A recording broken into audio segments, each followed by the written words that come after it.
Hello everyone, welcome to the Economy Primer series of Drishti IAS. I am Ritu and today we are going to discuss very important topic of GS3, which is gig economy in India. So you may wonder that why we are discussing this topic. So you often had heard that Blinkit workers are protesting against their social security rights. You have seen a viral video in which a cab driver is bitten by a girl. You have also seen that people are raising concern over Zomato 10 delivery app. So that's why we are discussing this topic. And what is the main point of all these incidences? So the main point of all these incidences is that gig workers and gig professionals are not safe in this country. So social protection for them is need of an hour. So that's why we have chosen this topic to teach you. So moving to the points of discussion part. So first of all, we are going to discuss that why this topic is into the discussion, and then we'll have a brief intro about gig economy, and then we'll discuss potential for India's gig sector, and then we are going to discuss what are the key drivers of gig economy, challenges related to the gig economy, labor code for gig economy in India, and practice question for prelims and mains. So moving towards the discussion part, so we have taken few cutouts from the newspaper and these are the cutouts, and that's why we are discussing this topic. So the first cutout is India's gig economy navigating the path to prosperity and inclusivity. So here they are talking about the prosperity and inclusive nature of the gig economy, and then India plans welfare measures for the gig workers ahead of the elections. So it means that politically they are also becoming powerful and they are becoming important. That's why political leaders are also thinking for their welfare measures. Gig work can't fix India's long-term job challenges. So we will also discuss that how they are going to contribute in our employment sector, and later India states new tax on digital platforms sets gig workers against firms. So all these news made this topic relevant. That's why we are discussing this topic. Moving towards the introduction part. So what is the gig economy? So it is a free market system in which a company or a firm or any organization hire a workers or a professional for a short period of time. So suppose that X is a company and it needs a graphics designer for a 2-3 months.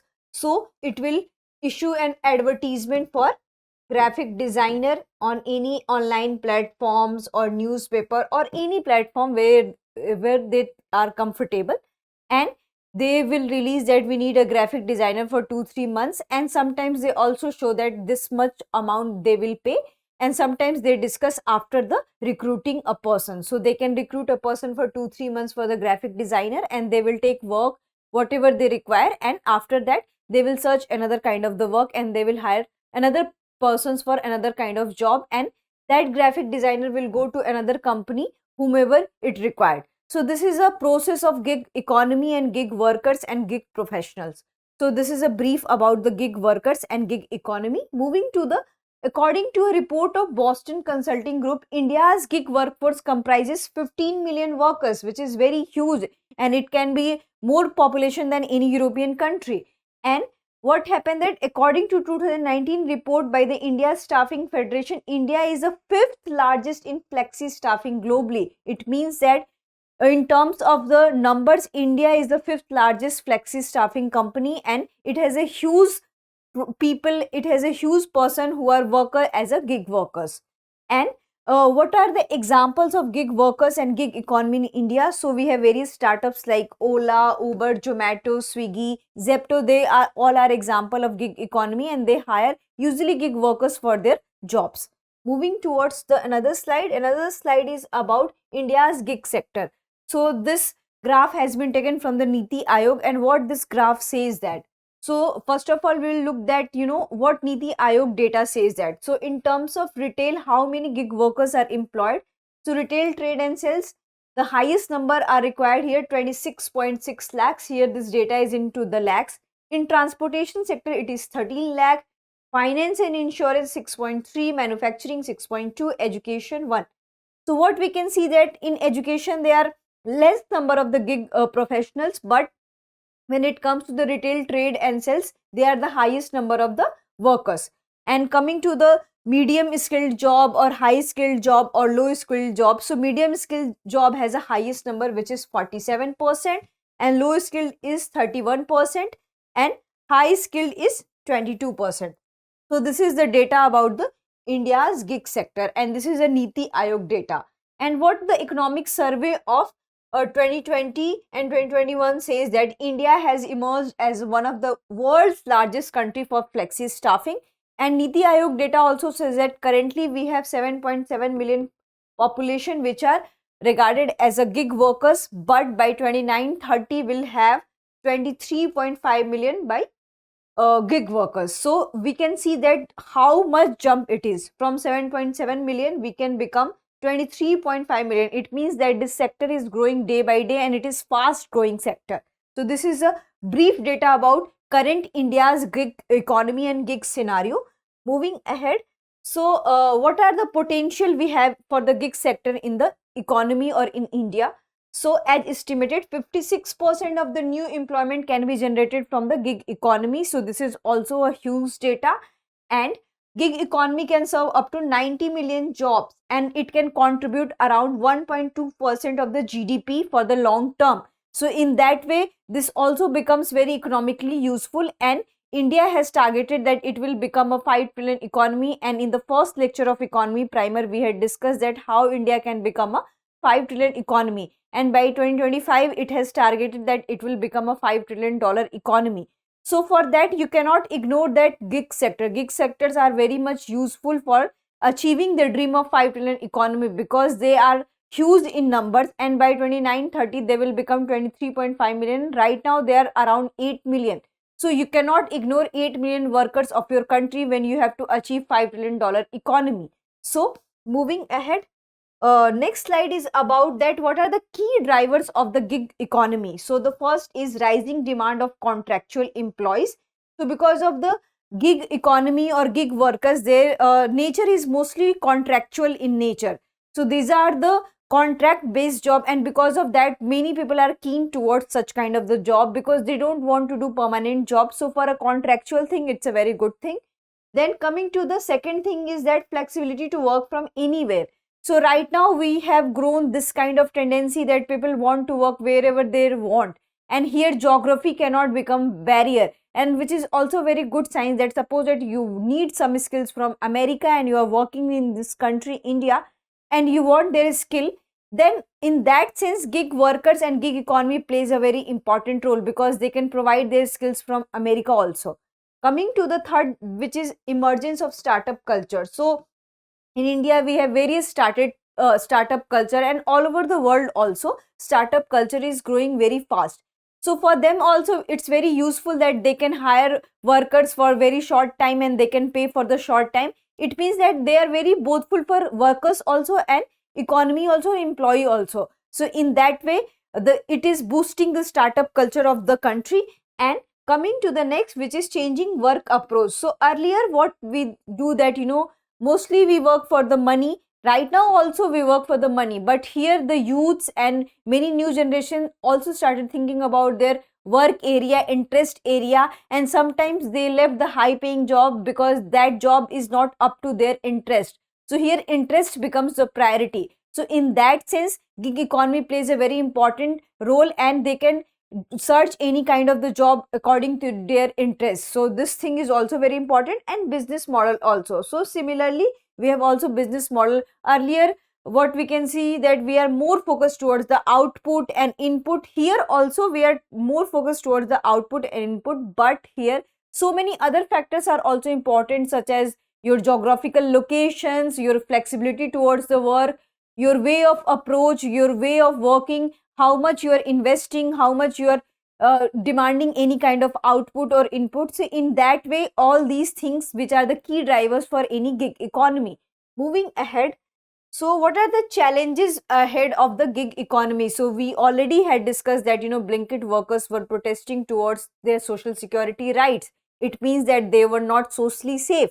So because of all these things they have many challenges which they have faced, and unlike the regular workers and organized workers, they have many problems which are not benefited. So the first thing is unregulated nature. So that contractual jobs in a way is very beneficial, that few people wants to do contractual jobs.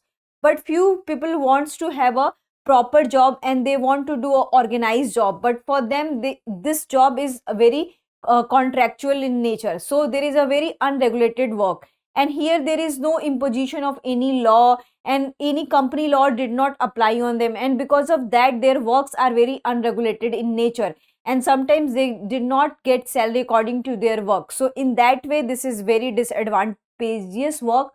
Coming to the another, which is need for skills.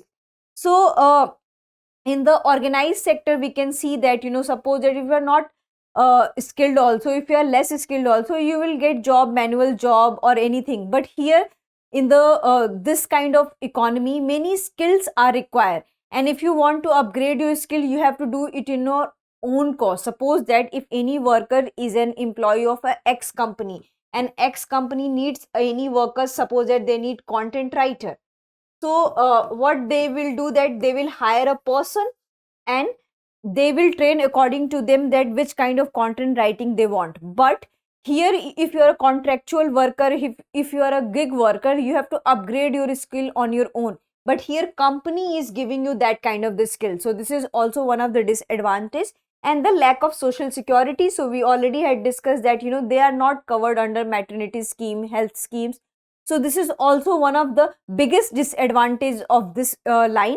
And then demand supply mismatch. So suppose that if you are skilled in content writing, if you are skilled in video making, you are skilled in doing different kind of job, but whatever the demand of the market is going on, your skills are not matching. So this mismatch between demand and supply of the work and workers is also a point of concern regarding this gig workers. So moving ahead, so next slide is about labor code for gig economy. So we already have heard that, so many political leaders were talking about the gig workers and gig economy. So what the government of this country is providing the social security to them. So the Code on Wages 2019 provides universal minimum wage and floor wage across the organized and unorganized, including gig workers. So there they had mentioned the gig workers, which are unorganized in sector. And coming to the Code on Social Security 2020 recognize gig workers as a new occupational category. So these are the two labor codes we have for them, but we still lack their security because they are just mentioned, but just mentioning does not provide that, they will get different kind of the security. Here it is just mentioned, but there is no guarantee of all those mentioning, and there is no regulated nature of the work that if you're not giving this kind of advantage or this kind of privilege to your employee, you will be punished like that. So in that way they are in a disadvantageous stage.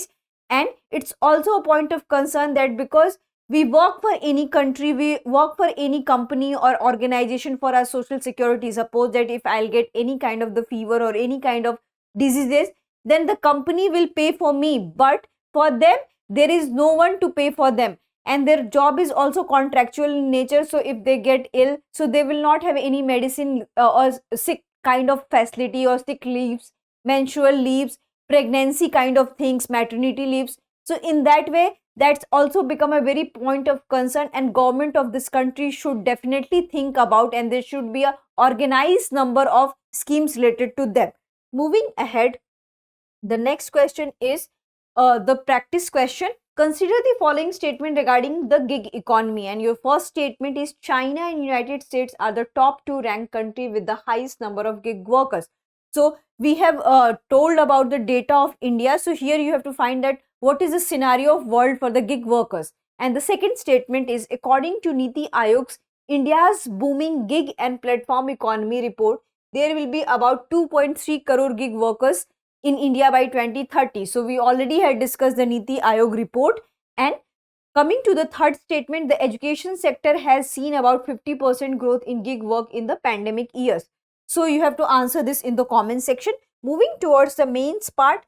So this is the PYQ of 2021, and this question has been already asked. So what is the question? Examine the role of gig economy in the process of empowerment of women in India. So this thing we have not discussed in our lesson, so that's why we are discussing this through the mains answer, that what are the benefits we have for the gig economy, especially for the women, and is it empowering women of this country, is it empowering women of the world?